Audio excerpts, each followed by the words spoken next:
What's up guys, j'espère que vous allez bien. Guts MMA, on est back cette fois-ci pour UFC Vegas 112.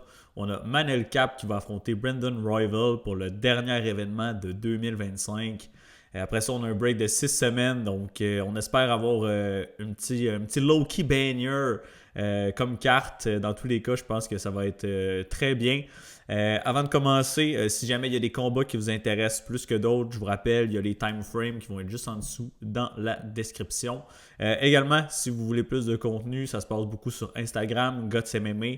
Venez faire un tour. Et si vous voulez pousser un petit peu plus loin, avoir les paris spécifiques, les mises, etc., les breakdowns plus détaillés, c'est sur Patreon que ça se passe. Donc, that's it, guys. Sans plus tarder, on va commencer ça.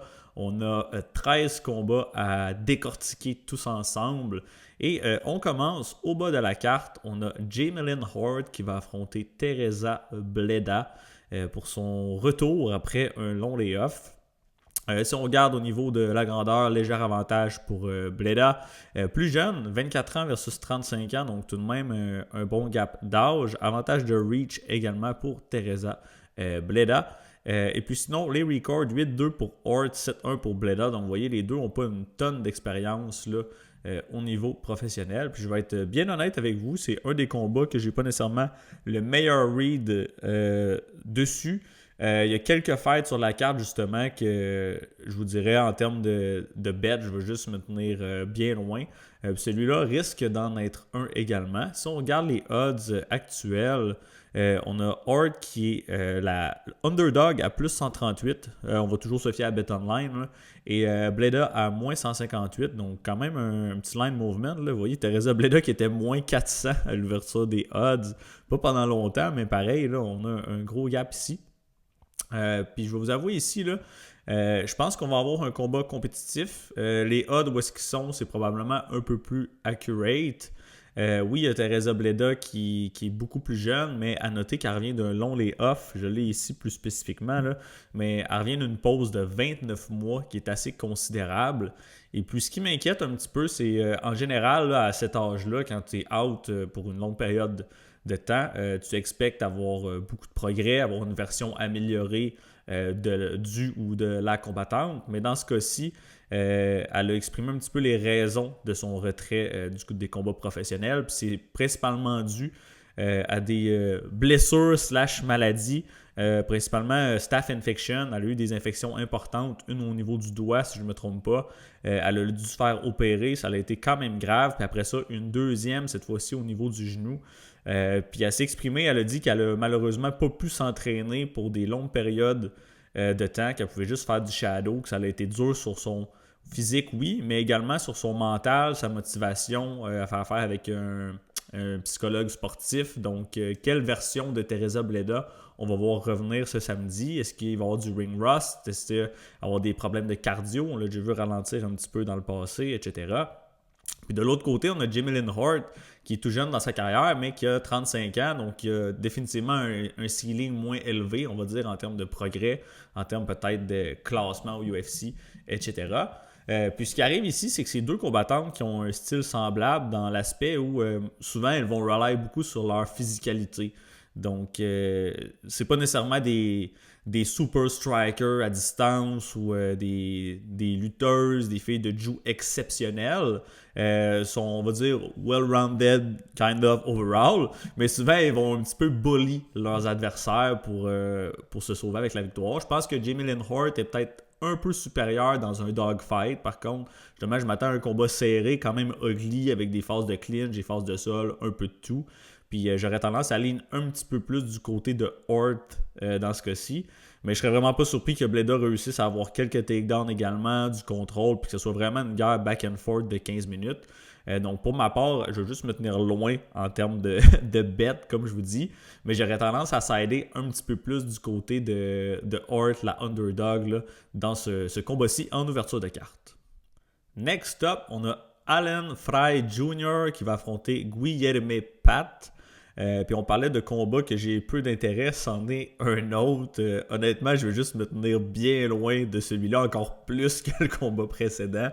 On a un heavyweight bout entre deux combattants qui arrivent de la scène régionale. C'est leur UFC debut.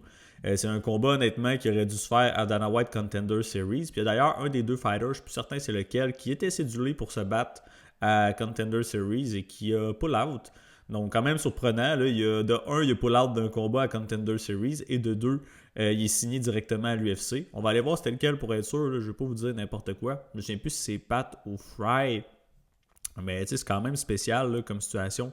On s'entend. Donc, c'est Guilherme Pat qui devait se battre à Contender Series là, cette saison-ci qui a pull out. Finalement, il y a eu un golden ticket pour aller au UFC sur le big stage. C'est deux combattants qui n'ont pas affronté un gros niveau d'opposition. Ils sont battus contre des cannes, puis ils en ont disposé comme il se devait, on va le dire comme ça. 6-0 versus 5-0. Il y a Pat qui a une victoire par décision, mais sinon, les deux combattants ont terminé tous leurs adversaires. Je dirais qu'il y a beaucoup de points d'interrogation des deux côtés. Annen Fry Jr. qui a, je pense que je l'ai ici, 24 minutes dans l'octogone professionnel, au niveau professionnel, pardon, et Pat 36 minutes. Donc, vous voyez, ils sont vraiment green à ce niveau-là. Ils n'ont jamais vraiment affronté un step-up en compétition. 6 pieds 5, 6 pieds 4, on a l'âge, vous voyez, un peu plus jeune pour Fry Jr. Les deux ont 3 ans chez les pros environ, plus ou moins. Puis écoutez, j'ai aucune idée qu'est-ce qu'ils vont bring sur la table. Il n'y a pas beaucoup de tape qui est available sur eux non plus. J'aurais tendance à sider un petit peu du côté de Pat. J'ai pas un lean confiant, là, définitivement pas. Mais je pense que c'est l'athlète des deux qui est peut-être le meilleur gabarit, qui est le plus athlétique, on va le dire comme ça, qui est peut-être plus gifted en termes de skills et de justement là, de power, de vitesse, d'explosion par rapport à Alan Fry, qui lui est peut-être légèrement plus un dog, on va le dire comme ça. Je pense qu'il est moins raffiné, mais qui est là pour se battre, puis il a du cœur. Pour vrai, ça va probablement être un combat spectaculaire, intéressant. Mais c'est vraiment dur de prendre un lean de façon confiante, que ce soit d'un côté ou l'autre. Et au niveau des odds, on a Pat qui est favori à moins 175 présentement, Fry à plus 150. Je vais sider du côté de Pat, le Brésilien. Mais honnêtement, on se tient loin de tout ça. Et écoutez, ça pourrait être un dogger pass aussi. Là, on ne sait rien sur les deux. Mais mon plus grand conseil sur ce fight-là, c'est soyez prudent. Puis don't bang the house. OK, next up, on a un combat intéressant entre la Canadienne qui fait son retour, Melissa Cruden, après une assez courte période, qui va affronter Luana Santos, une jeune prospect au UFC, donc 5-9 pour Cruden. L'âge, un gap intéressant également, 34 ans, 25 ans, ça rappelle le premier combat de la carte. Cruden qui a l'avantage de porter. On a droitière versus droitière, mais il y a Luana Santos qui switch stance de temps à autre. 7-2 pour Melissa et 9-2 pour Luana. Et honnêtement, fait intéressant. On va aller regarder les odds sur Line Movement. Cruden qui est une légère underdog à plus 110. J'ai tendance à leaner un petit peu plus de son side.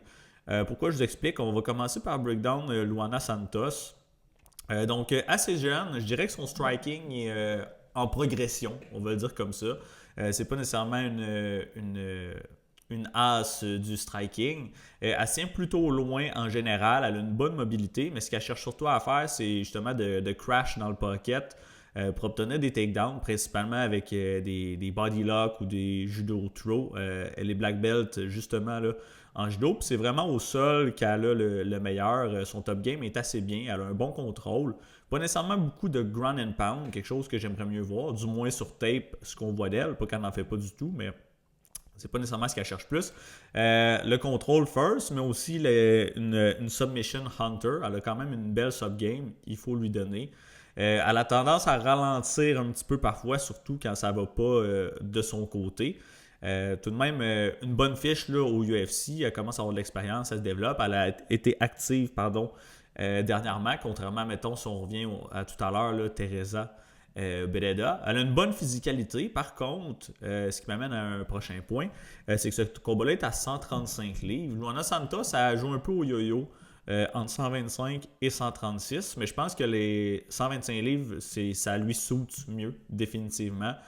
C'est là que justement qu'elle a un plus gros avantage de physicalité. Mais je pense qu'elle a des problèmes de santé ou une condition médicale qui fait que parfois elle a de la misère avec son poids. Bref, c'est ce que j'ai entendu dire. Donc, ce qui fait que c'est parfois plus dur pour elle de descendre à 125 livres. Et de l'autre côté, on a une Melissa Crudden qui est vraiment une 136 livres naturelle. Je pense pas qu'elle pourrait descendre. 136, 135. Je pense pas qu'elle pourrait descendre à 125. Elle a un bon gabarit pour la division. Elle est forte physiquement.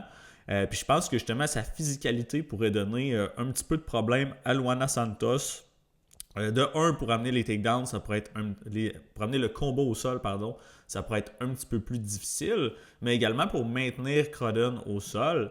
Oui, Melissa Crudden, on l'a vu se faire takedown dans son dernier combat, qui était son UFC début, en fait, on l'a ici, là, contre Tainara Lisboa. Elle s'est fait takedown 2 fois, mais les 2 fois, elle s'est relevée assez rapidement. Elle s'est pas fait contrôler pour une longue période là, au sol.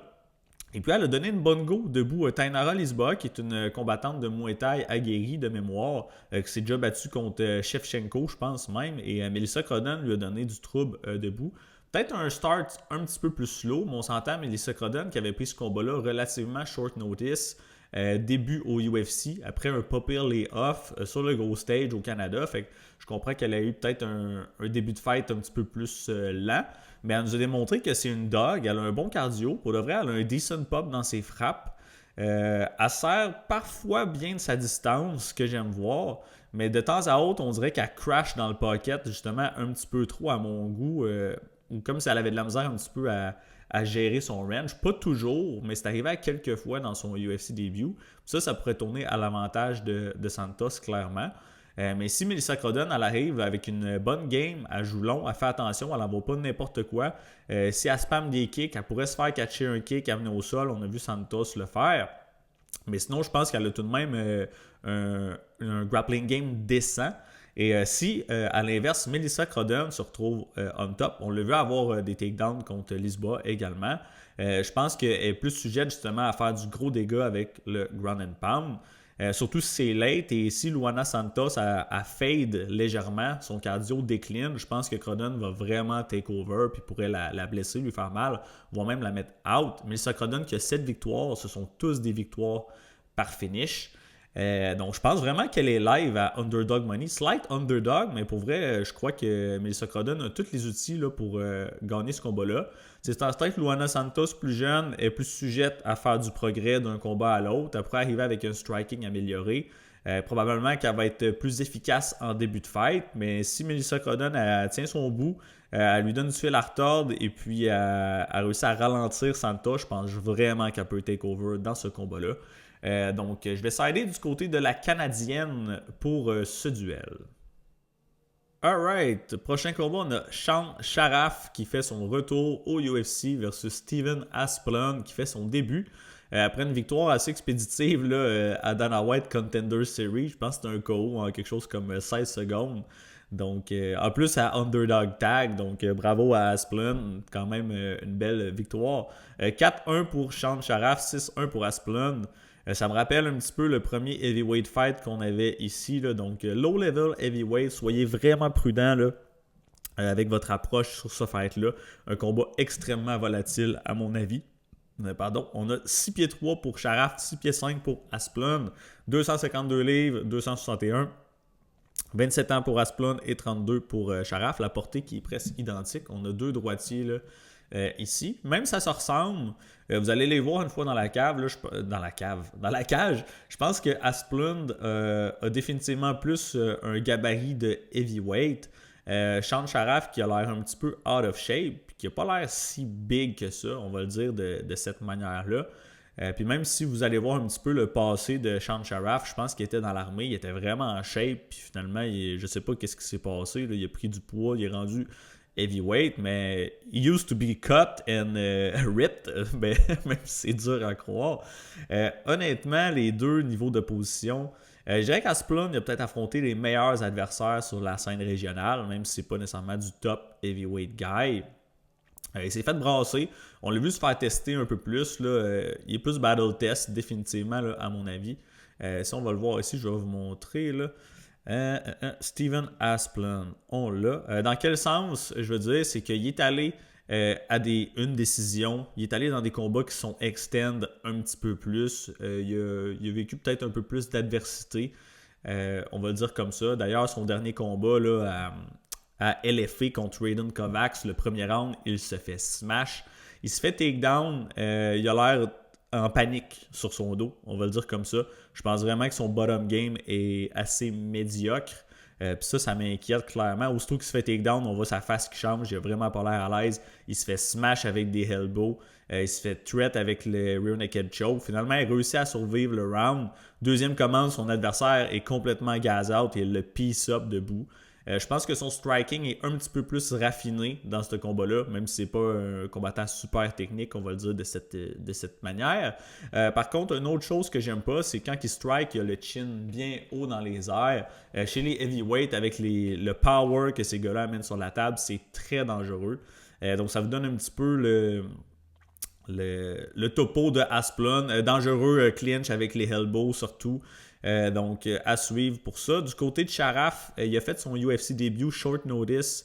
Ça fait tout de même un bout, là, je l'ai ici, ça fait 14 mois de ça. Il a quand même un bon lay-off. Il avait pris un combat contre Junior Tafa, short notice. Puis honnêtement, il a failli terminer Junior Tafa au premier round. Sean Sharaf qui shot 8 takedowns, il en obtient 1. Puis si le round ne se terminait pas, s'il y avait 30 secondes de plus, je pense qu'il y avait la victoire par TKO over Junior Tafa. Finalement, le deuxième round commence et Sean Sharaf est complètement gaz out. Quand je dis complètement, là, c'est aller voir le combat. C'est un TKO, oui, il se fait frapper, mais c'est pratiquement plus un TKO par exhaustion.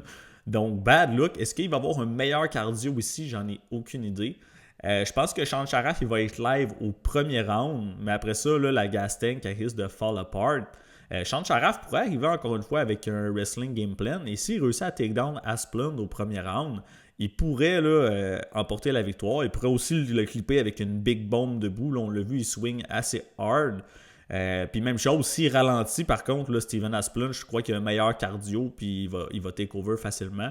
J'ai de la misère à voir comment ce combat-là va se passer. Autant, je pense que ça peut terminer en quelques secondes, qu'on pourrait voir un premier round au complet relativement compétitif, voir Sean Sharaf un petit edge, puis il fatigue au deuxième, il se fait terminer. Dans tous les cas, je pense pas que ça va aller à la décision. Under 1.5 rounds, c'est quand même intéressant. Je pense que Sean Sharaf, il est sorti une fois du premier round contre Tafa, mais je pense que toutes ses victoires sont au premier round. On ne le voit pas ici. 1. Ouais. Au niveau professionnel, Sean Sharaf, toutes ses wins sont au premier round. Et je crois encore une fois que c'est sa condition de victoire. Si on regarde les odds actuels, on a Sharaf, le underdog, à plus 195. Qu'est-ce qui me titillait mon œil? J'ai regardé, là, c'est Sean Sharaf to win. Je pense que c'est round 1 qui est KO. C'est quelque chose comme plus 500-ish à voir. Mais je pense que ça pourrait être un aspect intéressant là, à ces odds-là pour un combat qui est tellement volatile, surtout early. Je veux dire, de 1, heavyweight, c'est volatile. On a 2 lower level heavyweight, c'est encore plus. Donc, encore une fois, prendre un side avec confiance, c'est difficile. Tout peut arriver. En termes de pure pick, je vais prendre Asplund, justement parce que je pense qu'il est peut-être, même s'il est plus... il n'a pas l'air de ça, mais je pense qu'il a peut-être des capacités athlétiques supérieures. Il a un meilleur gas tank. Fait que donc Asplund for the win, mais honnêtement Sean Sharaf premier round, je pense qu'il est extrêmement live là, pour remporter la victoire. Next up, on a Neil Magny qui fait son comeback versus Yaroslav Amosov qui fait son UFC début. Un combattant avec beaucoup d'expérience, on voit 28-1 versus 31-14. Si vous ne le connaissez pas, je vais vous l'introduire dans un instant. On a 6 pieds versus 6-3. 38 ans pour Old Manny versus 32. La portée, avantage Manny tout de même. Puis écoutez, Yaroslav Amosov, je vais vous montrer un petit peu son parcours, on va dire. Il a été champion Bellator. Il a affronté quand même des bons adversaires, on va le dire comme ça. Il y a eu une défaite assez récente, mais je pense que c'est un moment peut-être dans sa vie qui allait un petit peu moins bien. Donc un combattant ukrainien, vous voyez là, 28-1 comme on a dit. Combattant complet, vous voyez là, 9 wins par KO, 11 par sub, 8 par décision, donc il est capable un petit peu partout. Il a eu sa première défaite tout de même assez récemment en 2023, a dû prendre une pause, etc. Comme je dis, ça n'allait pas super bien. Entre autres, je pense à cause de la guerre en Ukraine, il vient de là, je pense qu'il est allé dans les tranchées. Il y a des photos de lui qui déterre sa ceinture, pas qui déterre, mais qui trouve sa ceinture dans une cave, d'une bâtisse un peu explosée. Bref, voyez le topo, on ne s'attardera pas plus là-dessus, mais il a affronté tout de même des bons combattants. Peut-être pas Curtis Millender, d'ailleurs il a choqué au premier round, mais Logan Storley, Lima, Silva moyen, mais je veux dire, si vous regardez un petit peu le résumé, c'est pas toutes des cannes, c'est pas nécessairement tout du high level non plus, là, vous voyez là, du 0-0, du 4-0, 0-2. Overall, combattant complet, son striking est correct, il est très fonctionnel, il a un bon power, une bonne vitesse. Mais il y a une excellente lutte, très très bon lutteur. Bonne chance Magny pour le takedown. Je pense pas que ça va fonctionner. Et je crois que Amosov, s'il veut des takedowns, il va pouvoir en avoir à souhait. Il y a des vidéos lui qui lutte avec Hamzat justement là, sur les internets. Puis vous voyez les deux, ils vont back and forth, des scrambles assez impressionnants. Donc très high level de lutte, très dangereux au sol avec son jiu-jitsu, mais aussi son ground and pound. Ce qui m'inquiète justement, c'est l'aspect du UFC début. On l'a vu là, dans le passé, les combattants de Bellator qui arrivent au UFC, ça se passe pas toujours bien.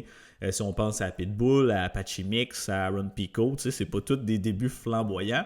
Par contre, c'est sûr que contrairement à eux, il n'est pas en main card d'un gros pay-per-view, c'est les prélims d'un Fight Night au Apex. Fait peut-être un petit peu moins de pression là, de son côté. Mais je pense que c'est vraiment un combat qui est winnable for him contre un Neil Magny qui est un petit peu plus âgé, on l'a dit 38 ans. Neil Magny qui m'a coûté cher dans le passé. Je suis pas le meilleur pour read ses fights. J'ai perdu mon bet contre Jake Matthews. J'ai perdu Elizu Zaleski dos Santos. J'ai perdu Mike Malott. Fait que Neil Magny qui continue de me prove wrong, le bâtard. Si je perds celle-là encore, je ne vais plus jamais bêter sur Neil Magny. Mais bref, on le sait, c'est un genre de généraliste. Debout, il n'est pas excellent. Au sol, très fonctionnel. Il y a un bon clinch game, il faut lui donner. C'est là d'habitude qu'il opère le mieux. Mais c'est surtout son cardio. Il va toujours avoir un cardio edge sur tout le monde. Puis il va pas abandonner. Donc si Amosov y arrive, puis mettons sa préparation, le stress, je sais pas qu'est-ce qui se passe dans les coulisses, mais il réussit pas à terminer Magny early, puis il fatigue late. Neil Magny, il va toujours être live là, pour la win dans les conditions comme ça. C'est sûr et certain, mais rendu à 38 ans, etc., contre Yaroslav Amosov, qui est quand même jeune, contrairement, mettons, à Pitbull, qui est arrivé plus vieux au UFC, vous voyez, Amosov, 32 ans, je pense qu'il peut nous donner une coupe de fun fight dans l'organisation. Puis je pense qu'il devrait être capable de passer Neil Magny, probablement le finir, il devrait pouvoir avoir des takedowns quand il veut, puis une fois au sol, il est en mesure de cruise. Écoutez, ça va être mon side, pas la plus grosse confiance, encore une fois, là, à cause de tous les paramètres que je vous ai mentionnés. Je pense qu'il va gagner. Confiance moyenne, j'aurais tendance à dire. Amosov qui est quand même favori à moins 400. Donc, je ne vais pas blâmer personne qui prend un petit fly sur un Neil Magny, décision ou round 3. On ne sait jamais avec lui. Là, il s'est fait chier dans le passé. Fait que, who knows qu'est-ce qui peut se passer. Mais je pense que plus souvent qu'autrement, Amosov got the job done et termine Neil Magny. J'aurais tendance à dire soumission probablement. Mais je ne serais pas surpris d'avoir une décision ou un KO là, non plus. Good, next, on a Joanderson Brito qui va affronter Isaac Thompson. Je vais être tout à fait transparent avec vous autres. Ce combat-là, j'ai aucune idée qui est Isaac Thompson. J'avais presque fini mon analyse de le TP contre Melsik Bagdasaryan. Puis là, je me suis rendu compte que Melsik avait pull out puis qu'il y avait un nouvel adversaire. Donc, j'ai pas encore vraiment j'ai pas dig deep sur Isaac. Par contre, ce qu'on peut voir, c'est que le marché le respecte tout de même. Puis quasiment de façon surprenante. Là. Regardez, Joanderson Brito qui était favori à moins 700 à l'ouverture. Puis qui est rendu à moins 218. Il est quasiment moins favori contre ce gars-là que contre Bagdasaryan, qui a beaucoup d'expérience au UFC level. Donc, j'ai entendu le chum Cody Saftik dans son analyse dire que Isaac Thompson, c'est un bon combattant. Mais je veux dire, il est quoi? Il est 2-2 chez les professionnels. Je ne sais pas c'est quoi son background. On peut aller voir vite fait là, s'il y a d'autres expériences là, en jiu-jitsu, en kickboxing ou autre. Mais tout de même, c'est difficile pour moi, en tout cas, de backer quelqu'un qui prend un combat à quelques jours d'avis. Pas OK, ils ont fait une erreur, c'est pas 2-2, c'est 9-2. Make more sense. Parce qu'ici, c'est bien marqué ça, là, je n'ai pas dit n'importe quoi. Ouais, il y a marqué 2-2 ici. OK, ça n'avait pas de sens. Fait que 9-2. OK, déjà, là, ça fait plus de bon sens. Tout de même, 5-11, assez jeune, 23 ans, bon gabarit pour la division. Win un peu de tout, mais du coup, la décision, LFA, battu un 10-1 son dernier combat, split decision. Écoutez, avoir le respect qu'il y a sur le marché, ça doit être un combattant décent, mais ça reste une opportunité short notice contre Joan Dawson Brito qui est bon, il cogne dur, des fois il rely un peu trop sur son power debout justement. Mais il y a aussi un ground game très nasty, très dangereux, opportuniste avec les finishes. Puis on parle d'un combattant justement qui a battu Diego Lopez à Contender Series. Knocké Andre Philly, c'est une belle victoire. Si on regarde les autres d'après, moins un peu. En termes d'adversaire, il a échappé contre William Gomi, Pat Sabatini. Ça, c'est très serré. Pat, ben, il fait du Pat Sabatini. On peut donner un pass. Mais écoutez, c'est vraiment pas un easy task là, pour Isaac Thompson pour son UFC début. Fait que, évidemment, mon pick, ça va être Brito, mais je vais quand même faire un petit peu plus de recherche, voir qui est ce dude Isaac Thompson et qu'est-ce qu'il amène sur la table. But let's go with Brito for the win. Prochain combat, on a Amanda Lemos qui va affronter la Canadienne Gillian Robertson. En termes de grandeur, léger avantage pour Robertson à 5-5. 30 ans versus 38 ans, gros gap d'âge encore une fois. Lemos qui a un petit peu plus de portée, gauchère versus droitière. Si on regarde le résumé, 15-5-1 pour Lemos, 16-8 pour Robertson et qui a tout de même une expérience au UFC assez impressionnante, le Robertson, pour une combattante de 30 ans là, seulement. 13-6 au UFC level, donc quand même. Et sur ses 13 victoires, 10 par finish. Je pense même qu'elle a le record de soumission chez les combattantes féminines là, au UFC. Donc, assez impressionnant de son côté. Maintenant, si on regarde comment que ces deux-là matchent, un combat vraiment intéressant, je trouve. À noter par contre que Amanda Lemos, elle a pris ce combat-là, short notice, entre guillemets, à peu près, je pense, à 4 ou 5 semaines d'avis. Mais ça reste un facteur toujours à prendre en considération. Gillian qui devait affronter, je ne me trompe pas, Yasmine Lucindo. De mémoire. Amanda Lemos, elle a clairement un avantage debout dans ce combat-là. Je pense qu'elle a un meilleur footwork, est plus explosive, elle a plus de power, elle a des kicks très très rapides. Et quand je parle de power, justement, pour les 115 livres, là, à pack à punch, Amanda Lemos, on ne va pas se le cacher. Pas nécessairement le meilleur fight IQ, on va le dire comme ça. Il y a des combats qui prend des décisions assez douteuses, à mon avis. Elle a quand même un takedown defense décent. C'est une combattante qui est très forte physiquement. Bon jiu-jitsu, black belt également. Pas facile à soumettre. Donc Amanda Lemos, qui est une combattante complète et qui s'est battue là, au top de la division quand même pour un bon moment. S'est battue pour la ceinture. T'sais, si on va regarder un petit peu là, son historique, vous voyez, elle s'est battue contre Zhang Weili ici. Elle s'est fait démonter, on ne va pas se le cacher. Mais après ça, elle a tout de même battu Mackenzie Dern, qui est la championne actuelle. Combat qui est nice, pour vrai, là, si vous voulez aller voir un bon fight de filles. Très bon combat. Elle s'est fait sub par Virna, mais quand je dis qu'elle n'est pas facile à sub, Virna, c'est une as de la soumission. Vous le savez probablement autant que moi. Mais ça y a quand même pris plusieurs attempts avant de réussir. Vous voyez, 4 sub attempts officiels. Et finalement, elle a réussi à la mettre out, là, fin du deuxième round. Après ça, pull-up la victoire contre Lucindo, perdu contre Suarez, donc ça vous donne une idée. Je dirais, elle peut se faire contrôler contre la cage, elle peut se faire takedown de temps à autre, même si c'est pas facile. Puis une fois flat on her back, est sujette à être contrôlée et à give up du control time. Son cardio, je vous dirais, c'est pas le plus constant. Il y a des combos, on dirait qu'au troisième round, elle est bien fraîche, puis elle pack à méchant punch encore, puis elle est super mobile. Puis des fois, elle a tendance à ralentir un petit peu. À mon avis, légèrement d'inconstance à ce niveau-là. Puis sinon, c'est sûr que le facteur âge, elle va finir par ralentir là, à 38 ans. Puis de l'autre côté, on a Gillian Robertson, comme je dis, qui a un gros CV au UFC.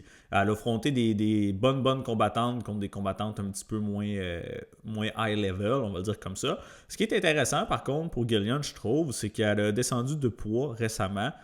Donc, ça va être son 7e combat chez les 115 livres. Elle opérait chez les 125 avant. Puis depuis, elle a 5 victoires, 1 défaite, vous voyez ici. Donc, belle petite run. Elle a perdu contre Tabata Ricci, une décision. Mais tout de même intéressant. Puis ses stats de grappling, je les ai ici, là. Depuis qu'il est à 115 livres, voyez, on la connaît, Gillian avait amené le combat au sol, puis c'est là qu'elle opère le mieux. Mais depuis qu'elle est à 115 livres en 6 combats, elle a eu 13 takedowns sur 34 à thème, fait qu'une pression de 38%, qui est plus élevée que sa moyenne avant à 125 livres, définitivement. Elle a tendance à vraiment commit à sa stratégie d'amener le combat au sol. Puis dans ses 6 combats, elle a entre 1 et 5 takedowns. Donc elle réussit toujours à amener le combat au sol à un moment ou l'autre. Et une fois on top, Gillian Robertson, c'est une menace. Non seulement avec les subs, oui. On le sait, on l'a dit, elle a le record de sub, si je ne me trompe pas, pour les combattantes féminines au UFC. Mais son ground and pound est nasty. Ses coudes 12-6, pas juste au visage. Là. Elle va envoyer des coudes dans la face, oui, mais aussi aux cuisses, aux côtes. Partout où est-ce qu'elle peut frapper, elle va frapper. Puis elle donne vraiment different look. Tu le vois dans des combats, elle est on top, ok, elle se met à smasher la cuisse avec des coudes. Ah, là tout de suite, elle retourne dans la garde, elle attaque une soumission. Elle retourne pas dans la garde, mais elle change d'angle, elle cherche une sub. Ça marche pas, bon, parfait, elle retourne smasher, elle essaie d'autre chose. Donc très active et très dangereuse là, du dessus. Puis j'ai vraiment l'impression que dans ce combat-là, justement, ça va jouer, est-ce qu'elle va avoir des takedowns? Et je pense qu'à un moment ou l'autre du combat, Gillian, elle va réussir à amener le combat au sol. Et si elle a un takedown, je pense qu'elle va être capable de bank le round au complet ou peut-être même trouver un finish là, éventuellement. Dans le cas où elle ne réussit pas, parce qu'on sait, les moches, on l'a dit, c'est pas nécessairement la plus facile à amener au sol, mais une bonne physicalité. Et debout, par contre, Robertson, je crois qu'elle est vraiment désavantagée. Autant qu'elle excelle en top position, que debout, c'est un gros work in progress. Elle est beaucoup plus lente, à mon avis, que les moches. Elle cogne moins fort. Elle est un petit peu plus peut-être willing, justement, à échanger ou à setter ses takedowns avec des punches, ce qui est une bonne chose. Par rapport à des adversaires dans le passé contre les moches qui avaient de la misère à avoir les takedowns parce qu'ils voulaient vraiment juste amener le combo au sol puis ils ne voulaient pas trade avec elle. Mais ça reste une game dangereuse. On va dire comme ça.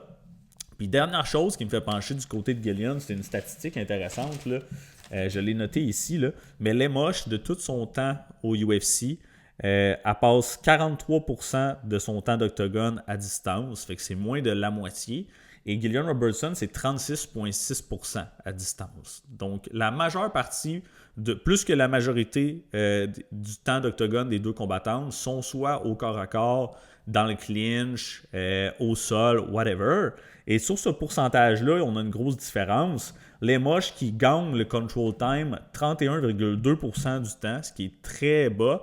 Et Robertson qui gagne le control time 76,9% du temps, ce qui est très élevé. Fait que je crois vraiment que Robertson va avoir du succès là, aussitôt que ça va être au niveau du clinch ou du grappling. Et je crois qu'elle pourrait peut-être potentiellement trouver un finish. D'ailleurs, j'ai un petit bet là-dessus. Je vais peut-être avoir d'autres angles, mais c'est un value bet vraiment, je trouve, à mon avis. Gillian Robertson, sa KO line, KO TKO était à plus 650. Alors que sa subline à plus 200, je pense. Puis je crois vraiment là, que Gillian Robertson, si elle se retrouve en top position, c'est 50-50 à peu près là, KO ou soumission. Fait que je vois pas pourquoi on a une cote qui est à plus 650 puis l'autre à plus 200. On l'a vu, elle veut faire du dégât avec des coudes, etc. Elle pourrait juste couper les moches, une grosse cote, Dr. Stoppage ou la smasher jusqu'à ce qu'elle abandonne parce qu'on sait les moches, c'est pas facile à soumettre, je l'ai déjà dit. Donc je pense qu'à plus 650, on a une belle value ici. Mais c'est peut-être un combat que je vais approcher d'angles différents. Je pense que Gillian Robertson est peut-être à plus 120 pour obtenir le finish d'emblée. Fait qu'on parle de presque 50%, un peu moins. Puis je pense que plus 650 pour le KO a absolument pas de sens. Donc let's go, un petit poke sur cette cote-là. Donc donnez-moi Gillian Robertson. Dernière chose, je pense que la trajectoire des deux est vraiment différente. On a une Lema justement qui a pas tout accompli, mais je veux dire, à 38 ans, elle a eu son title shot, elle a affronté le top de la division. Puis on a une Gillian Robertson à 30 ans qui fait encore du progrès, qui est en montant. Fait que je pense qu'on est comme dans un croisement dans leur trajectoire de carrière. So, give me Gillian Robertson dans ce combat-là. Good. Prochain combat, on a King Green contre Lance Gibson Jr. Puis honnêtement, c'en a un autre que j'ai pas un bon read. Je sais pas vraiment qui est Lance Gibson Jr. C'est un combat qui a été ajouté à la carte un petit peu short notice également. Fait que je vais pas vous bullshiter, vous dire que j'ai que j'ai un strong lean dans ce combat-là. On peut regarder les odds vite fait, là, mais Bobby Green qui est à moins 190. Pour de vrai, j'aurais tendance à sider avec lui, le vet du UFC, contre quelqu'un qui vient faire son UFC début. Mais encore une fois, il faut que je creuse un petit peu plus. Puis l'autre chose, c'est à quel point King ou Bobby Green est encore dans la game. Je pense qu'il commence à se faire washed. À 39 ans, il est rendu extrêmement chini. Il a reçu du dégât. Là. Si on pense à son KO contre Jalen Turner, contre Ruffy, c'est du gros dégât qu'il a reçu. Supposément qu'il aurait acheté ou ouvert un strip club aussi, whatever. Fait qu'il est peut-être plus nécessairement le combattant le plus intéressé. Est-ce qu'il vient juste pour un paycheck? C'est possible. Donc, soyez prudents encore une fois avec ce combat-là. Et je vais dig un petit peu plus deep et vous donner mon pick officiel là, sur Instagram là, dès ce soir ou demain, who knows. Next up, on a Kennedy Nchekwu. On va le dire comme ça. Désolé, j'ai massacré son prénom. Contre Marcus Buchecha. 6 pieds 5, 6 pieds 2. Un combat chez les heavyweight. Kennedy qui était avant chez les 205 livres. Qui est rendu un heavyweight. J'ai hâte de voir combien il va faire sur la pesée. S'il fill up un petit peu son frame. 33 ans, 35 ans. Gros avantage de portée à 83 pouces pour Kennedy. On a un match-up gaucher-droitier. 14-6 pour l'Africain et 5-2 pour Buchecha. Et les odds actuels, on a Kennedy à moins 128, Buchecha à plus 108. Et c'est a tale of two fights, on va le dire comme ça. C'est le genre de combat que j'aime beaucoup targeter, les under ou fight don't go to decision. Je pense que c'est solide. Pourquoi? Je pense vraiment que les deux combattants ils ont un edge immense chacun dans leur département. Dans quel sens? Si le combat il se passe debout et Buchecha n'est pas capable d'avoir des takedowns, il va se faire lit debout, c'est sûr et certain, il va se faire knocker par Kennedy. Et à l'inverse, si Buchecha, qui est un grappler décoré, un as du jiu-jitsu brésilien, s'il réussit à amener Kennedy au sol early ou mid-fight, je pense qu'il est extrêmement live pour trouver la soumission. Donc les deux ils ont un gros edge dans leur département respectif. C'est le genre de fight que j'aime targeter les under dans ce temps-là. Et puis, si on regarde un petit peu le pedigree, oui, Buchecha, un as du jiu, black belt décoré, je pense qu'il est quoi quelque chose comme 13 fois là, BJJ champ dans diverses organisations. Donc, très high level. Puis de l'autre côté, on a Kennedy qui est une blue belt, je pense, une purple belt en jiu. Ça vous donne une idée du gap. Mais on n'est pas en jiu-jitsu, on est en MMA. Et si Marcus n'est pas capable d'avoir ses takedowns, ça va chauffer. Chose certaine, il va essayer. On l'a vu, son UFC début contre Martin Boudet. Il a shooté quoi? Quelque chose comme... on va aller voir là, pour être sûr, là, mais je pense qu'il a shooté minimum 8 takedowns dans ce combat-là, même s'il n'y en a pas eu une tonne. Voyons voir, il y en a eu un seul sur 11 attempts. C'est sûr que Boudet, c'est un big guy, il n'est pas facile à amener au sol, mais pas nécessairement le meilleur lutteur. C'est tough avec les frappes en même temps. Kennedy peut se faire amener au sol, mais en général, quand on va voir son tape, quand il se fait amener au sol, c'est qu'il y a un threat de punch ou de power derrière. Contre Walter Walker, par exemple, ben, il swing des grosses bombes, il met de la pression, puis il réussit à l'amener au sol. Pareil, contre, je pense que c'est contre Kutaleba, etc. Il se fait rock, Kutaleba, il shot le takedown. Donc, est-ce que Buchecha, il va être capable d'utiliser son striking assez médiocre pour set up ses takedowns? Je lui souhaite, who knows. Mais du côté de Kennedy, il est très long frame. Il a tendance à se battre les mains un peu basses, ce qui va l'aider justement à défendre les amener au sol, à mon avis. Il est bon pour gérer sa distance. Donc, je pense que couper le range et amener Kennedy au sol, c'est chose plus difficile à faire qu'à dire pour Marcus Buchecha. Et Kennedy Nchekwu, autant que justement qu'il est désavantagé au sol, qui a un gap, un skill set vraiment plus élevé debout, extrêmement dangereux. Avec le jab, les body kicks, les genoux up the middle, il y a un très bon timing là-dessus. Contre Kutaleba, justement, il clip avec des genoux là, assez impressionnant. Je veux dire, c'est un combattant très talentueux, du moins en termes de striking, avec un gros power. Donc, il peut certainement clipper Buchecha. Puis l'autre chose, c'est justement si Marcus il shoot beaucoup de takedowns, on l'a vu contre Boudet, là, au mid-deuxième round, il est complètement fatigué. Troisième, sa game à fall apart, c'est vraiment pas beau à voir. Complete gas out. Donc c'est quelque chose qu'on pourrait voir encore une fois s'il fatigue puis les takedowns, ça marche plus pantoute. Oubliez ça, il va se faire mettre out. Et dernière chose, l'expérience. sais, Marcus, il y a un combat au UFC level. Je comprends que sur la scène régionale, il était capable de crush des cannes, mais au UFC, c'est différent. Puis on l'a vu, j'ai même parié sur Buchecha sub contre Martin Boudé. Puis ça n'a pas paru super bien. Oui, il y a eu un takedown, un peu de contrôle, mais je veux dire, il n'a pas réussi à aller au fond de sa game. Il a gaz out mid-fight. Puis du côté de Nchukwu, parlez-en bien, parlez-en mal, mais on ne peut pas se cacher, regarder son expérience au UFC. Pas toutes des superbes performances. Des fois, il a fumble des gros bags, et puis parfois, il y a eu des gros upsets. T'sais, il a knocké Carlos Ulberg, on ne peut pas y enlever. Il s'est battu contre des gros noms tout de même dans sa carrière. Puis bon frame pour les heavyweights pour de vrai. S'il est capable de garder son range, défendre des takedowns, il est extrêmement live. Puis je pense que ça va être mon pick. Je pense que Nchukwu, il va knocker Marcus Buchecha demain. Next up, on a Melquizael Costa versus Morgan Charrière. Honnêtement, je pense qu'on va avoir un banger ici. Potentiel fight of the night même, à mon avis. Deux combattants relativement jeunes, 29 ans, 30 ans, 5 et 10, 5 et 8. Gaucher versus droitier, combat très très intéressant à mon avis. Comment les deux vont matcher?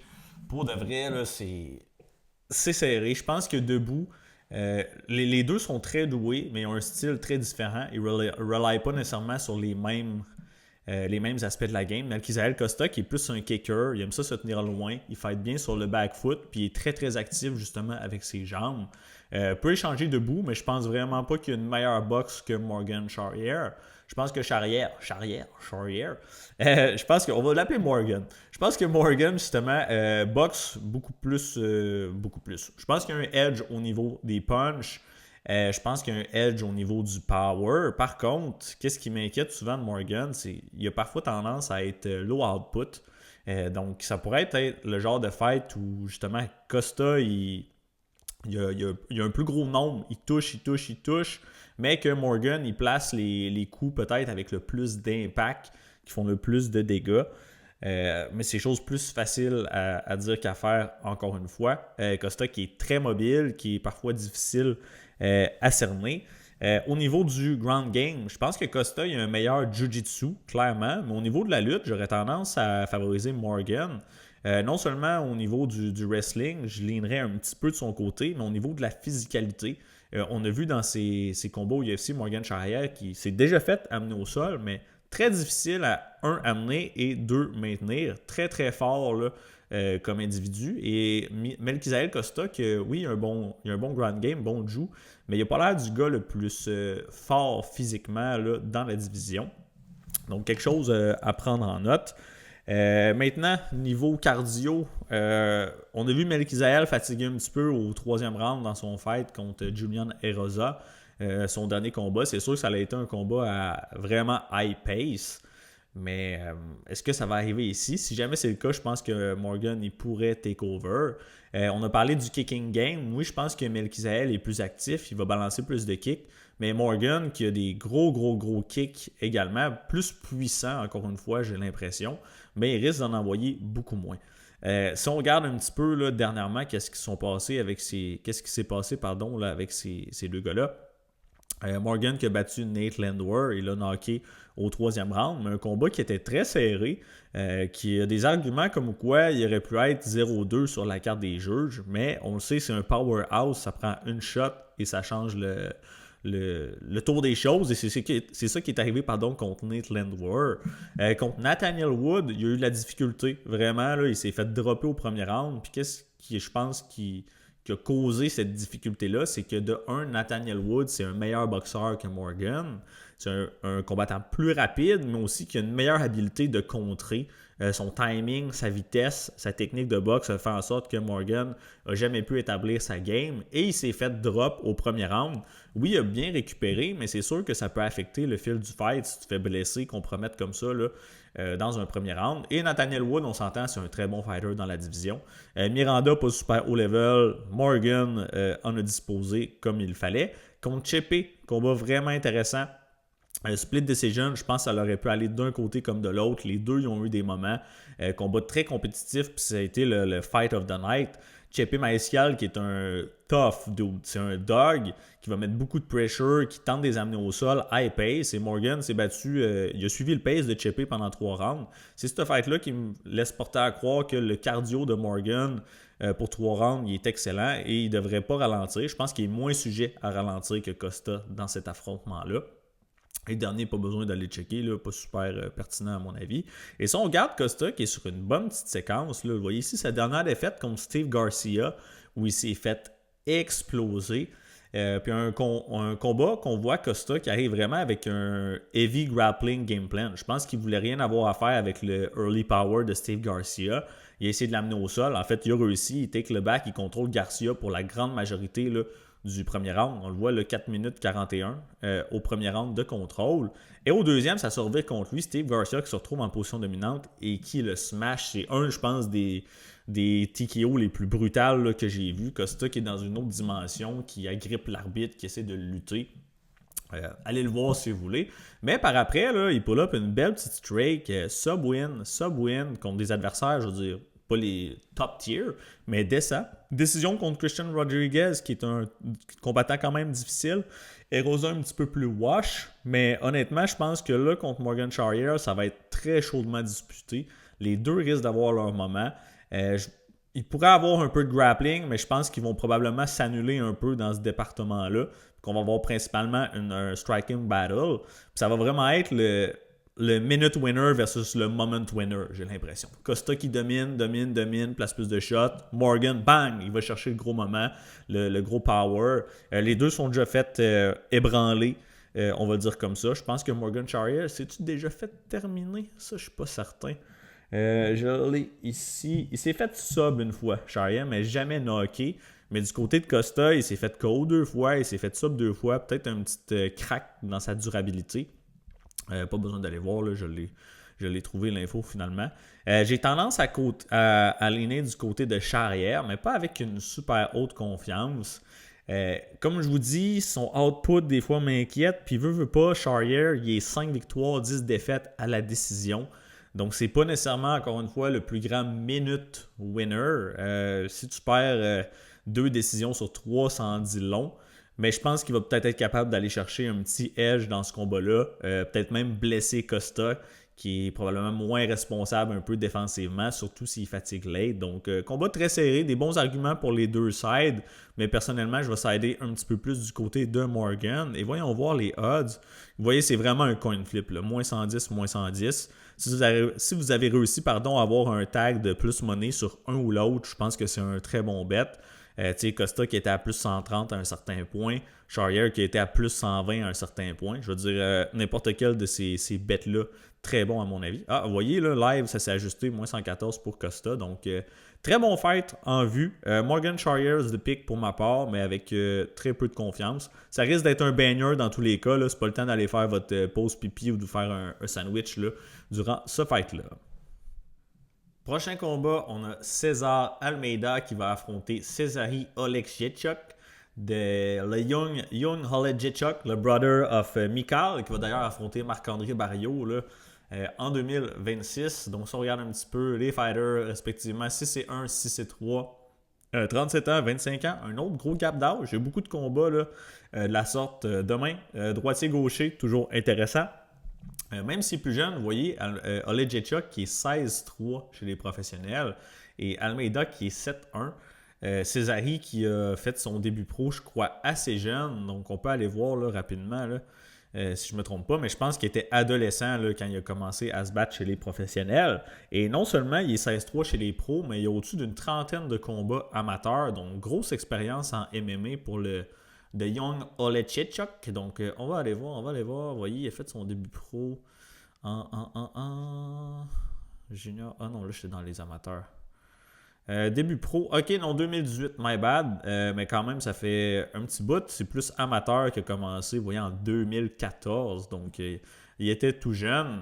Donc, Cezary, grosse expérience en MMA.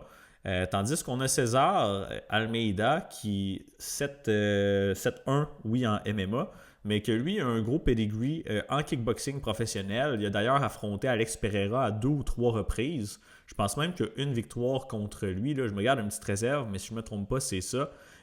Combattant de kickboxing qui a tourné au MMA un petit peu plus late en carrière. Et combat franchement intéressant. Cesari qui fait son UFC début, donc on le voit à Contender Series pour la première fois cet été. Il y a eu une victoire, je pense, en moins d'une minute. Là. Son adversaire qui a tenté de le takedown, il a stuff le takedown, puis il l'a juste smashé avec des hammer fists jusqu'à la mort. Donc, good luck, il a fait quick work. Supposément que ce serait le meilleur des deux frères. Donc, Cesari qui est plus complet, qui est overall en termes de, si on regarde un mixed martial artist, je pense qu'il est plus complet de son frère. Au niveau du sol également, on le sait, là, Mikal, son big brother, il a de la misère avec le ground game. Puis il y a un très très bon striking, honnêtement. Si on regarde de l'autre côté, César Almeida, ben c'est un pure striker. Au sol, c'est awful. À son âge, je pense pas qu'il va développer un gros MMA bottom game. Tout de même fort physiquement. On l'a déjà vu résister à certains takedowns, mais une fois amené au sol, il peut se faire contrôler. Il give up du control time. D'ailleurs, ses stats de grappling, je les ai ici. Là. Shout out à Uncle Weezy pour les tables de statistiques. Là. Mais vous voyez tout le beau rouge saignant. Là. Give up 4 takedowns par 15 minutes sur 9 attempts en moyenne. Sa takedown defense qui est sous les moyennes de la division. Il passe moins de 50% de son temps d'octogone à distance. Et sur le control time, il gagne seulement 11,3%. Donc, vous voyez que c'est un gros red flag au niveau du sol. Et même debout, je veux dire, oui, un très bon striking, mais défensivement, c'est pas le meilleur. On le voit à distance, vous voyez, il s'est fait knockdown à 2 reprises déjà au UFC level. Puis, sa défensive est sous les standards de la division également. Donc, oui, c'est un kickboxer très talentueux, mais je pense qu'en termes de mixed martial artist, il est déjà plafonné. Je pense pas qu'on le voit s'améliorer vraiment encore. Puis à l'inverse, on a un Cesari qui, son ceiling est très très élevé à mon avis. Je pense qu'il y a du potentiel dans la division. Et il s'entraîne depuis un petit moment avec son frère chez les Fighting Nerds. Donc je pense qu'ils vont arriver là avec un bon game plan. Je serais même pas surpris qu'il wrestle Almeida, même si on le voit plus souvent debout. Je pense que Cesari pourrait amener au sol son adversaire, le contrôler. Puis aller chercher une win au sol. Par contre, Almeida, on le sait, il n'est pas facile à mettre out. Ça pourrait être une décision également, je ne serais pas surpris. Mais je vais leaner du côté du jeune combattant avec un ceiling beaucoup plus élevé et qui est le mixed martial artist le plus complet des deux. Par contre, Almeida, pour ne pas le compter out, malgré tout ce qu'on a mentionné, les flots au sol, défensivement, etc., c'est un très bon striker avec un gros power, patient. J'aime comment il est calme dans la cage. C'est pas le plus mobile, il bouge pas énormément la tête, un peu flat-foot at time. Par contre, si ça vire en dogfight, il y a une très bonne vision, des excellents comptes. On se souviendra son KO dans son dernier combat là, contre Abdul Razak Al-Hassan. Il me semble que c'est ça. On va aller voir ici. Ouais, contre Abdul Razak Al-Hassan. Allez voir ce combat-là. C'est de toute beauté. C'est même pas un round, là, mais Almeida qui se fait drop assez violemment, qui est dans toutes sortes de troubles. Ça vire en brawl debout, puis il clip Abdul, me semble, avec un check hook là, ou un rear hook, je suis plus certain, là, mais c'est de toute beauté là, comme comeback. Fait il faut pas le compter out pour autant, mais je vais ligner du côté là, de Olejniczuk pour ce combat-là, qui est un favori descend, on le voit à moins 205 là. Dans ce spot, peut-être un petit peu élevé pour un UFC début, mais ça va rester mon pick clairement dans ce combat-ci. On est déjà rendu à la demi-finale. On a Giga Chikadze qui affronte Kevin Vallejos. Un autre combat qui est intéressant, 15-5 pour Giga, 16-1 pour Kevin. Avantage tout de même net de taille et de portée pour Giga à 6 pieds versus 5 et 7 et 74 pouces de reach versus 68 pouces. Encore une fois, un gros gap d'âge. On le voit ici, 37 ans versus 24 ans pour Kevin. Pour le poids, je n'ai pas encore vu la pesée officielle. Je ne sais pas si Giga a vraiment pesé 147 livres ou si c'était la pesée de son dernier combat à suivre. C'est un facteur à prendre en considération s'il a manqué le poids. Un combattant droitier versus switch, Vallejos, qui va souvent là, changer de stance. Et pour voir un combat fort intéressant, du côté de Chikadze, on le sait, 15-5 au UFC level, mais c'est un autre kickboxer de haut niveau. C'est de là qu'il vient, apparemment, le Giga Kick, comme ils disent. Combattant dynamique qui préfère les combats propres. Giga Chikadze, il opère à son mieux à distance, à kicking range. Si on lui laisse de l'espace puis qu'on le laisse dicter le pace du fight, c'est là qu'il est le plus à l'aise et le plus dangereux. Il est extrêmement explosif et rapide en début de combat. Justement, son kick arrière là, au corps, au visage, là, c'est une fusée. Là, c'est très très nasty early. Par contre, il tend à fade plus le combat avance. Non seulement parce qu'il est extrêmement explosif, justement, donc ça tire du gaz, ça tire de l'énergie. Le fast twitch, des fois, est ralenti au fil du fight, mais aussi parce qu'il est très mobile. Et il tend à ralentir un petit peu plus justement contre les combattants qui vont lui mettre beaucoup de pressure. Pourquoi?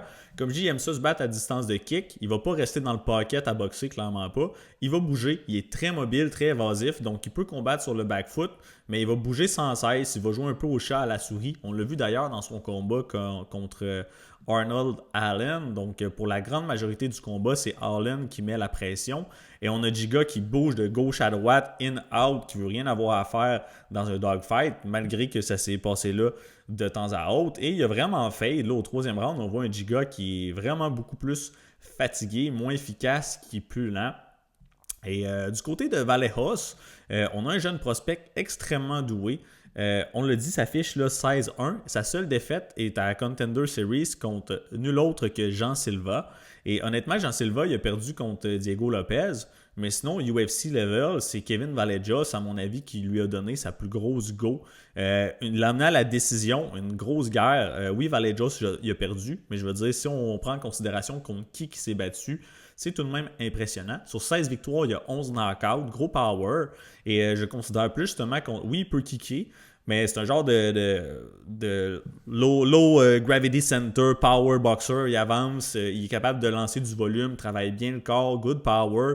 Garde très responsable, qui je crois va l'aider justement à passer le early storm de Giga. Capable d'établir une bonne pression, et c'est ce qu'il doit faire dans ce combat-là. Il doit avancer sur Giga, le mettre sur le back foot. S'il lui laisse justement l'espace pour travailler à distance, il va se faire piece up early. Et justement, je pense qu'au premier round, ça va être très compétitif comme combat. Mais plus ça va avancer, plus je vais favoriser le jeune prospect en Kevin Vallejos, qui je crois va pull up un plus gros number de strikes avec sa boxe notamment. Peut-être pas au premier round, ça va être plus chaud, plus low pace entre guillemets, Giga qui va bouger beaucoup. Mais aussitôt que Kevin va être capable de le cerner, de couper les angles, de rentrer dans le pocket, je pense que c'est lui qui va avoir le plus gros volume, le plus gros succès là. Avec la boxe, du moins, travailler le corps qui pourrait ralentir justement prématurément là, Giga Chikadze. Il pourrait le pincer. On a vu Giga se faire blesser à maintes reprises. C'était pas fini, mais on l'a déjà vu se faire hurt dans certains combats. Puis honnêtement, à 37 ans, justement, avec tout son millage, je pense qu'il commence à ralentir. Il a fait des grosses guerres. Et ça pourrait être un cas où Giga Chikadze se fait knocker pour la première fois. Probablement pas early. S'il y a un KO ici, je pense que ça va être plus late dans le combat. Ou sinon, probablement une décision que j'anticipe, soit 29-28 pour Vallejos ou les 3 rounds. Et la dernière chose, c'est Vallejos. On l'a vu mixer les takedowns, pas souvent, mais entre autres dans son dernier combat contre Danny Silva, qui est un dog, qui est un autre jeune combattant qui a tout de même du potentiel à mon avis. Et Giga Chikadze s'est fait exposer plusieurs fois au sol, notamment dans ses combats. On sait, c'est un kickboxer. Son dernier combat contre David Onama a réussi à edger le fight principalement avec ses takedowns. Donc Vallejos, qui est un combattant tout de même complet, même si en général il préfère striker. Je pourrais le voir mixer des takedowns à gauche, à droite, cumuler du control time, puis edger les rounds de cette façon-là. Donc pour mon pick officiel, on y va avec Kevin Vallejos. J'hésite encore si je penche plus du côté de la décision ou du knockout. Mais je pense que c'est tout de même un step-up en compétition pour lui d'une certaine façon, mais c'est tout de même un stylistic match-up, je pense, qui va le favoriser au fil du fight s'il passe là, le early storm de Giga Chikadze. Et nous sommes rendus à la finale de UFC Vegas 112. On a Brendan Royval qui va affronter Manel Kape chez les Flyweight. Un autre combat très intéressant. On a Royval 17-8 et Kape 21-7, 5-9 versus 5-5. Malgré l'avantage de grandeur pour Royval, la portée est identique, 33 ans, 32 ans.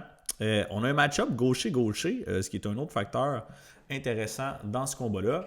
Si on regarde les odds, on a Manel Kape qui est le favori à moins 270 Et j'ai tendance à leaner de son côté également. Mais honnêtement, peut-être un petit peu wild là, les odds. Mais c'est un fight où j'ai l'impression que chaque combattant est son propre ennemi. Dans quel sens, je vous explique là. Mais je pense que le style de Brendan Royval, s'il ne fait pas attention, il peut se faire expose par un Manel Cap. Et à l'inverse, des fois, Manel Cap, dans son style, il y a des trucs qu'il a tendance à faire qui peuvent lui nuire dans un combat ici. En quoi je vais en venir, je vous explique. Là. Mais Brendan Royval, on le sait, c'est un combattant qui va push un gros pace, il y a beaucoup d'agression. Beaucoup de volume, il lance des coups sans arrêt. Si on regarde en termes de coups significatifs, là, ici, vous voyez là, contre Joshua Van, son dernier combat, 215 significant strikes en 15 minutes. 124 contre Taira, même s'il s'est fait grapple fuck une bonne partie du combat. 145 contre Moreno sur 50. Je veux dire, le gars, il a tout le temps un très très gros output. Et des fois, j'ai l'impression, je veux dire, oui, c'est un bon striker, mais des fois, j'ai l'impression qu'il lance pour lancer sans nécessairement avoir des setups incroyables. Et il est ouvert au contre. Il n'y a pas une défensive extraordinaire. Donc, s'il arrive contre Manel Cap puis qu'il frappe, il n'y a pas nécessairement la plus grosse, justement, le plus gros power dans ses shots. S'il n'est pas responsable dans sa défensive, Manel Cap, à l'inverse, c'est un excellent counter-puncher, mais non seulement il a un bon timing, un bon sens du compte, mais c'est probablement un des flyweights qui frappe le plus dur de la division. Donc, si Royval il est careless puis qu'il frappe sans arrêt, il va se faire contrer par des power shots de Manel Cap et ça va lui nuire. Donc, le style de fight debout de Brendan Royval, c'est pas un bon style à mon avis contre un counter-puncher puissant et dangereux comme Manel Cap. So, you have to mind his P's and Q's là, pour Brendan Royval. Et on l'a vu d'ailleurs contre Joshua Van, si vous allez réécouter ce combat-là, les meilleures séquences de Joshua Van, souvent, c'est pas Joshua Van qui va initier le striking. C'est Brendan Royval qui rentre en combinaison. Il lance 2-3 punches. Puis Joshua Van, il est calme, il bloque, ou il en encaisse un. Puis il remet avec des coups plus précis, plus puissants. Joshua Van, il est rendu champion, on le sait. Très bon counter-puncher également. Mais je pense qu'il est moins powerful que Manel Cap en termes de puissance de frappe. Et de l'autre côté, Manel Cap, je vous ai décrit un petit peu son style, c'est un autre excellent striker. Je pense qu'il est très très technique, plus que Royval debout à mon avis. Mais il a tendance parfois à être un peu trop low volume à mon avis. Justement, s'il rely trop sur son counter-punching ability, et Brendan Royval, il combat un pace un petit peu plus slow. On a déjà vu un Manel Cap se faire outwork, donc il est trop patient parfois, puis il ne va pas lancer assez de volume, justement. Donc c'est un combat que si Royval il fait attention, puis qu'il outpace Manel Cap, mais de façon peut-être plus responsable, ben Manel Cap il risque de se faire outwork pour la majorité du temps. Puis même s'il réussit à placer un bon counter de temps en temps, puis de toucher Royval, si c'est du 5-6 pour 1, ben veut pas, ça va donner un avantage à Royval. Donc s'il est trop slow pace, ça va lui nuire définitivement. Et puis ici, on a un combat de 5 rounds. Donc avantage à Royval. Manel Cap, on l'a vu souvent dans des 3 rounds. Il est allé à la décision quelques fois. Mais on ne l'a jamais vu sur 5 rounds. De ce que j'ai vu sur 3 rounds, il n'y a rien qui me laisse porter à croire qu'il n'y a pas le cardio pour 5. Honnêtement, je pense que Manel Cap va être capable. Mais le pace que Royval va imposer, justement, ou qui impose en général, pourrait fatiguer peut-être un Manel Cap later dans le combat. Royval, à l'inverse, là, vous voyez, là, on l'a vu, 3-5 rounds back-à-back. Ici, c'est battu contre l'élite de la division. Probablement un niveau de compétition un petit peu plus élevé, justement, là, que Cap. Mais honnêtement, au fond de moi, je pense vraiment que le style de Cap, c'est pas un bon match-up pour Royval. J'ai l'impression que Royval, il va pas faire attention. Il va push comme d'habitude, comme un train. Puis que c'est ça qui va se revirer contre lui. Ça ne me surprendrait pas qu'il se fasse drop dans ce combat-là. TKO, ça va être plus dur. Il est très tough, c'est un dog, mais c'est pas impossible. Il s'est fait dropper au 3e round par Joshua Van. Là. C'est sûr qu'il y a eu beaucoup d'accumulation, mais un Manel Cap qui cogne plus dur que Joshua Van, je l'ai déjà mentionné, là, il pourrait drop un Brendan Royval, à mon avis. Maintenant, au niveau du grappling, ben Manel Cap il est très fort physiquement. On l'a pas vu se faire amener au sol souvent. Il y a Mohamed Mokaev qui avait réussi, je ne me trompe pas, peut-être d'autres fighters, mais c'est pas nécessairement le plus facile à amener au sol. En termes de pure jiu-jitsu, je pense que Royval a l'avantage. Il est très slick avec les scrambles et sa submission game. Puis il y aurait même probablement avantage à mixer le clinch et un peu d'échange de grappling dans ce combat-là. Donc, pour toutes ces raisons, en termes de pick, je vais y aller du côté de Manel Cap. Est-ce que je vais le parier à ce prix-là à moins de 270? Je ne crois pas. Il y a tout de même une belle value, je pense, sur Brendan Royval. Mais comme je vous dis, là, je pense que le style de Brendan Royval, ça va se revirer contre lui.